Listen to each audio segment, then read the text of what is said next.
All About News 김현정의 뉴스 쇼. 자, 일주일 전 캄보디아 수도 프놈펜 인근 도랑에서 한국인 여성의 시신 한 구가 발견되는 일이 있었습니다. 알고 보니 이 여성은 SNS 팔로워가 25만 명이나 되는 인터넷 방송 진행자, 일명 BJ였는데요. 캄보디아로 여행을 간 지 불과 며칠 만에 숨진 채 발견이 된 겁니다. 다행히 용의자는 빨리 잡혔어요. 누구냐? 병원을 운영하는 중국인 부부였는데 혈청 주사를 맞다가 이 여성이 숨졌고 그게 두려워서 시신을 유기했다. 이렇게 진술을 한 겁니다. 하지만 이 설명만으로는 도무지 납득이 되지 않는 점들이 많습니다. 게다가 얼마 전에 서세원 씨가 숨진 것도 바로 캄보디아였고요. 역시 주사를 맞다 숨졌죠. 서세원 씨는 끝내 정확한 사인을 밝히지 못했기 때문에 지금 미스터리로 남아있거든요. 그런 상황에서 또다시 이런 사건이 발생하자 논란이 지금 커지고 있는 겁니다. 게다가 한국인들의 관광지로도 친숙한 곳이어서 왜 이런 사건이 발생한 건지를 더 좀 정확히 우리가 알아야 될 것 같습니다. 한국형사법무정책연구원의 승재현 선임연구위원과 함께 하나하나 의문점들 짚어보죠. 승 박사님 어서 오십시오. 네, 안녕하십니까. 개요부터 일단 좀 정리를 해봐야겠는데 네네. 처음에 이 사건이 어떻게 알려지게 된 거죠? 먼저 고인의 명복부터 빌고 유가족분들에게 위로의 말씀을 드리겠습니다. 지금 나와 있는 거는 6일 날 캄보디아에 있는 프놈펜 그 근처에 인근에 있는 칸달주 마을에서 붉은 천에 쌓여 있는 사체가 한 구 발견이 됩니다. 6월 6일. 예. 그런데 그 당시까지는 그냥 한인이라는 이야기만 나왔고 특별한 이야기가 없었어요. 예. 그런데 그 뒤에 이제 그 캄보디아 언론에서 이제 그 한인의 정확한 우리 대한민국의 국민의 정확한 신원이 밝혀지게 되는데 그게 지금 말씀 주신 이제 BJ 아영이라고 이제 밝혀졌고 사실 조금만 앞에 그걸 좀 추스려 제가 설명을 드리면 2일 날 캄보디아로 여행을 갑니다. 그리고 캄보디아 여행 가서 4일 날 병원에 가게 됩니다. 그래서 병원에서 지금 이야기하는 것은 방금 그 병원에서 의료 사고라고 주장을 하는 거죠. 중간에 이제 뭐 이렇게 수액을 맞다가 발작이 나서 이제 사망을 하게 되었다라고 이야기하고 그로부터 6일 이틀 약 한 3일 정도 됐겠죠. 3일 이후에 이제 변사체가 발견이 되게 되는 겁니다. 그러면 여행을 간 게 6월 2일인데 병원에 4일? 여행 간 지 이틀 만에 병원을 갔다는 얘기예요? 그렇죠. 그 부분도 이제 좀 밝혀져야 될 대목이고 그래서 제가 오늘 우리 저 앵커하고 저하고 같이 한번 국민들께서 논의를 해보자는 거예요. 우리가 그렇죠. 아직 알 수가 없는 이야기이기 때문에 첫 번째 병원을 여행을 갔는데 이틀 만에 병원을 가고 지금 나와 있는 그 캄보디아에 있는 언론은 혈청 주사를 맞았다고 하는데 몸이 피곤해서 뭐 그냥 맨수액 들어가 있는 그냥 수액만 맞은 게 아니라 안에 수액 안에 무엇이 들었는지는 모르겠지만 그 병원에서는 혈청 주사를 맞았다. 저는 이 부분이 첫 번째 좀 우리가 밝혀야 하는 대목인 것 같고. 자, 잠깐만요. 좀 하나하나 더 좀 따지고 들어가 보겠습니다. 그러니까 여러분 여기까지만 들으시면 아니 비교적 빨리 30대 중국인 그 부부가 잡혔고 그 수월하게 자백을 했고 그러면 상당히 심플한 사건 같이 보이는데 도대체 뭐가 의문이란 것이냐 이러시는 분이 계실 수도 있는데요. 자, 세 가지 정도 의혹을 좀 하나하나 따지고 들어가 볼까요? 도무지 이해가 가지 않는 의혹 첫 번째 뭡니까? 제가 말씀드렸다시피 왜 여행 가서 이틀 만에 병원에 갔고 그 병원에서 수액을 맞았는데 그 병원에서는 혈청이라고 이야기하느냐.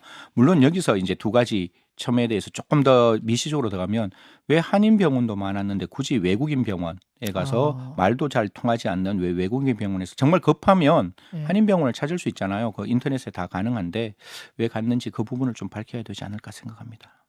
여행을 간지. 그러니까 서세원 씨 같은 경우에 거기에서 이민 가서 살고 있는 거지만 이분은 단기 여행을 갔는데 이틀 만에 병원을 갔다. 그런데 한인 병원이 아닌 중국인 병원을 간 것조차도 의아하다고 하셨는데 저희가 이 부분은 취재를 좀 해봤어요. 캄보디아에서 한인 병원을 운영하고 계신 분한테 직접 좀 들어봤습니다. 여러분 목소리 들어보시겠어요? 오성일 글로벌 한인병원 원장입니다. 아니 그게 이제 동경공의 병원이라 그랬어요. 중국인 병원이. 거기는 저기 최고 중심 구조 강남 같은데 그죠? 강남. 서울을 둘러싸고 있는 주가 경기도잖아요. 서울이 프롬펜이고 경기도가 건달이에요. 글쎄, 거기 그 시체 유기된 곳이 뭐 메콩 강변이라면 굳이 그 젊은 여자분이 그렇게 관광하러 갈 리가 없는데, 참, BJ 여자분이 왜 그런 중국인 병원, 왜 그쪽으로 가는지는 이해가 안 가고, 한국 의사들 병원이 몇 군데 있거든요. 의원도 있고, 뭐 클리닉도 있고 몇 군데 있는데, 참 답답하네요. 자, 이분이 여행을 간 곳은 푸놈펜이고, 네. 갔던 병원도 푸놈펜입니다. 네네. 근데 거기는 번화가예요. 근데 이제 시신이 유기된 곳은 깐달주라는 네. 한국으로 치면 푸놈펜이 서울, 경기도? 깐달주는 경기도 예, 정도 정도 되는. 됩니다. 예. 저분께서는 지금 말씀하신 분께서는 깐달주로 여행을 갔을 리는 없다. 근데 지금 네. 어차피 유기된 거니까 네, 그거는 그렇죠. 그거는 예, 이해가 예. 되는 부분이고, 그리고- 다만 한국인 병원이 꽤 있다는 거예요. 그러니까 만약에 이제 우리가 이거는 상상을 할 수밖에 없는 부분이라서 정말 몸이 아플 수 있잖아요. 그러면 뭐 앵커도 이제 외국 와서 아프면 예. 정말 못 견딜 만큼 아프면 병원에 갈 수 있는 가죠. 거잖아요. 예. 가면 첫 번째 찾는 게 내가 갖고 있는 나의 증상을 정확하게 설명을 해야 되는 거잖아요. 저도 외국에 꽤나 많이 가고 뭐 영어를 못하는 편이 아닌데도 외국에서 나의 몸이 아픈 심점이라 그러죠. 증상을 이야기하는 건 쉽지 않거든요. 그렇죠. 그러면 지금 그걸 정확하게 이야기하기 위해서는 저는 한인병원이 더 나았다. 이거는 그냥 상식적으로 그렇게 보는데. 그리고 캄보디아가 인터넷이 안 되는 곳도 아니고 예, 검색하면 나오는데. 그렇죠.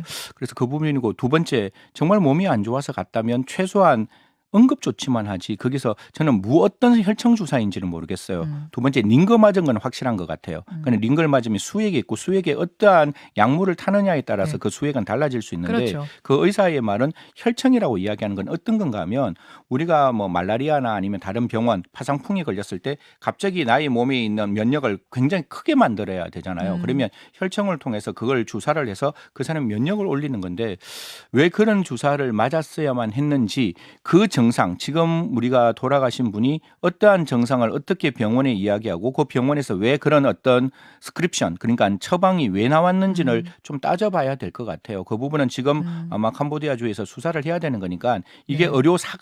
보통 이제 과실 사건을 의료 사고라 그러는데 이게 의료 사고인지 아니면 사건인지는 네. 반드시 살펴봐야 한다라는 말씀드리겠습니다. 혈청 주사를 맞다가 숨졌다 할 때 그 혈청 주사라는 것만으로는 정보가 아주 불충분한 그렇죠. 거군요. 예, 예. 그러니까 혈청 주사에도 다양한 종류가 있기 때문에 맞습니다. 혈액 제제가 들어간 주사면 다 혈청 주사라고 네. 하는 거니까 네, 네. 그것만으로는 굉장히 불충분하다. 네, 네. 도대체 어떤 걸 맞았느냐에 대한 부분. 네, 그리고 여기서 한 가지만 더 말씀드리면 그냥 일반적으로 병원에서 의료 사고가 나면 예. 의료 사고는 사실 결과 예견과 결과 방지를 완벽하게 했다면 그거는 잘못된 장소에서 일어날 수 없는 일이 그냥 일어나는 아주 안 좋은 일이잖아요. 네. 그러면 뭐 캄보디아도 똑같을 거예요. 우리나라와 같이 주의 조치를 다 취했다면 특별하게 문제가 없을 건데 아까 말했다시피 서울이라는 그 시내 그냥 네. 캄보디아 시내 프놈펜에서 그런 일이 있고 1시간이 거쳐지는 아주 먼 곳에 그 사체를 유기를 했다면 유기하는 이유는 뭐겠어요?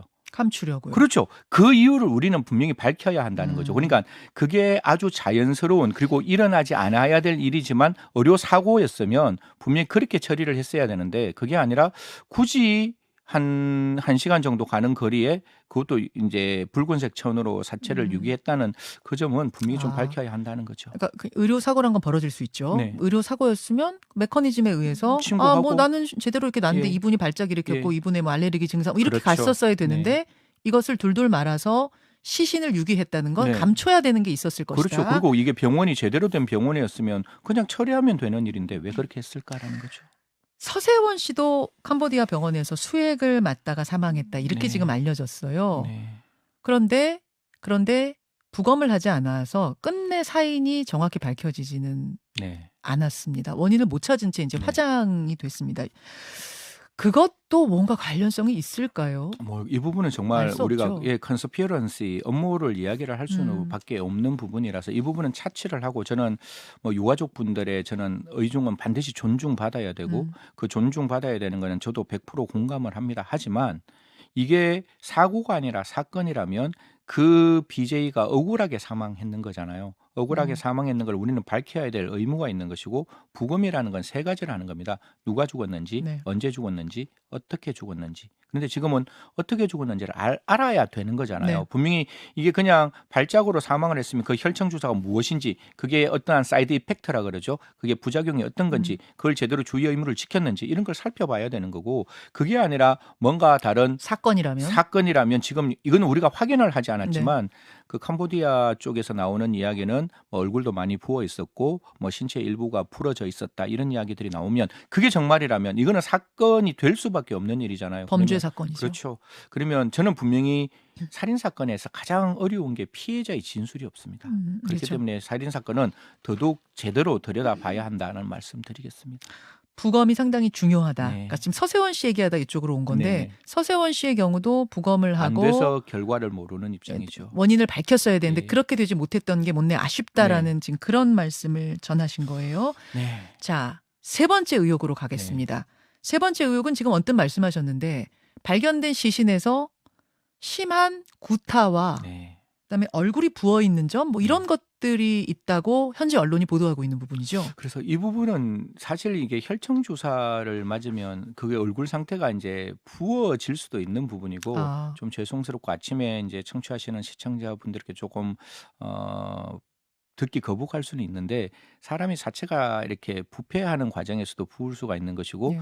또 다른 이유에서도 얼굴이 부어질 수는 있는데 그게 폭행과 그냥 그 약물 중독에 의한 그 부작용하고는 완전히 다른 거거든요. 다르죠. 또한 신체 일부가 이렇게 부러진 모습은 분명히 외부에서 힘을 가했을 때 가능한 일이지 혈청 주사 맞으면서 발작한다고 이게 신체 일부가 부러지지는 않거든요. 지금 목이 부러져 있다라는 현지 언론 보도가 그렇죠. 있습니다. 예. 그래서 그런 부분이 제가 이제 눈으로 확인했으면 그 부분을 신체 일부를 정확하게 말씀드리겠는데 이제 좀 조심스러워서 그냥 신체 일부라 그랬는데 그런 부분 우리 영사관이 분명히 있어요. 저는 대한민국의 그 외교에서 판단해야 될 가장 중요한 일 중에 하나가 대한민국 자국 국민을 지키는 일이라고 물론이죠. 생각하거든요. 그러면 외국에서 지금 저는 변사라고 봅니다. 이게 원인이 밝혀지지 않았으니까. 그럼 그 원인이 사건인지 사고인지를 반드시 밝히고 그거는 현지에 있는 그 경찰과 적극적인 형사사법 공조라는 게 있습니다. 공조를 통해서 이 부분을 밝혀야 되는데 아직까지 뭐 저 대사관 측에서는 정확한 정보가 들어오지 않았다라고 이야기를 하는데요.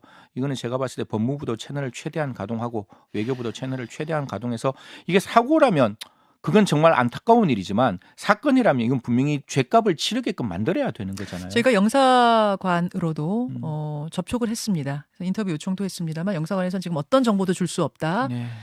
좀 단박에 인터뷰를 거절해서 더 이상 저희가 정보를 드릴 수는 없습니다만 뭐 인터뷰는 안 해도 지금 뭐 물밑으로 여러 가지 다 알아보고 그리고 있으리라. 이 부분에 대해서는 제가 거듭 말씀드리지만 대한민국의 형사사건 공보에 관한 규칙도 이게 오보가 되거나 추측성 어떤 기사가 나오거나 당사자의 사생활의 명예에 손해가 있으면 공보하거든요. 그럼 대사관 입장에서도 우리가 피해 사실을 이야기해달라. 그 사람이 어떤 사람이 우리 대한민국 국민을 사망에 이르게 했는지에 대한 수사 과정에서의 피해 사실 공포가 아니라 그러니까 사건의 경과를 이야기를 해달라는 거니까요. 그 경과 부분에 대해서는 좀 적극적으로 국민에게 알려주셨으면 하는 마음입니다. 근데 지금 유족들이 이미 캄보디아에 도착을 한 상태고 저는 조금 궁금한 것이 뭐냐면 유족분들이 가셨고 그다음에 여행에 동행한 지인이 계세요. 근데 지인이 그러면은 이 상황을 누구보다 가장 잘 아는 분일 알겠죠. 텐데 아직 어떤 뭐 발언이나 진술이 알려진 것이 없어서 좀 그 부분은 어떻게 되어 있는가 궁금하고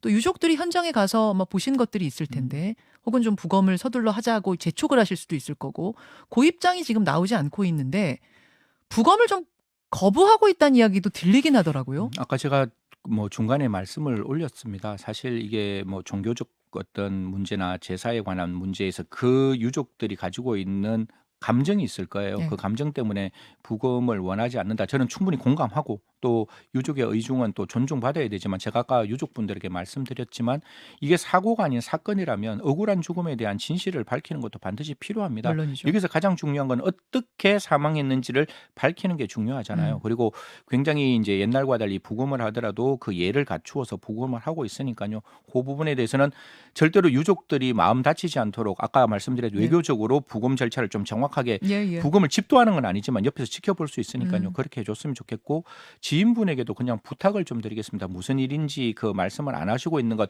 두렵고 지금 뭐 약간 트라우마가 있어서 얘기를 못 할 수도 있는데 아까 제가 말씀드렸다시피 4일날 아침에 이제 병원에 갔고 병원에 동행을 하지 않았는 거는 명확한 것 같습니다. 네. 그리고 그때 돌아오지 않았다면 적어도 4일, 5일, 6일 한 3일 정도가 비어있는 공백이에요. 그러면 그때 지인께서 제가 만약에 앵커하고 같이 뭐 네. 출장을 갔다 근데 앵커가 돌아오지 않았다 그러면 전 당장 신고를 할 것 같거든요. 우리 외국에 가면 영사관이라 그래서 문제가 있으면 반드시 이렇게 알려주십시오라고 문자가 나오잖아요. 그렇죠. 그러면 이야기를 해서 지금 돌아오지 않습니다. 제 친구가 이거 조금 걱정이 되는데 좀 어떻게 좀 해주십시오라고 신고를 하거나 아니면 다른 어떤 수소문을 백방으로 했을 거잖아요. 그런 부분에 대해서도 뭐 절대로 그분에 대해서 우리가 피의자로 네. 그분을 생각하고 있는 건 알겠습니다. 전혀 아니니까. 그런데 좀 협조를 좀 살폈으면- 했으면 예, 좋겠다는 좋겠다는 말씀이시고 사망하신 A 씨의 핸드폰 포렌식은 뭐 수사하면 기본인 거죠. 야, 그건 저 이제 이게 사실상 발생했는 장소가 알겠습니다. 캄보디아라서 문제인데 그거는 반드시 해야 한다라는 여기까지. 말씀드리겠습니다.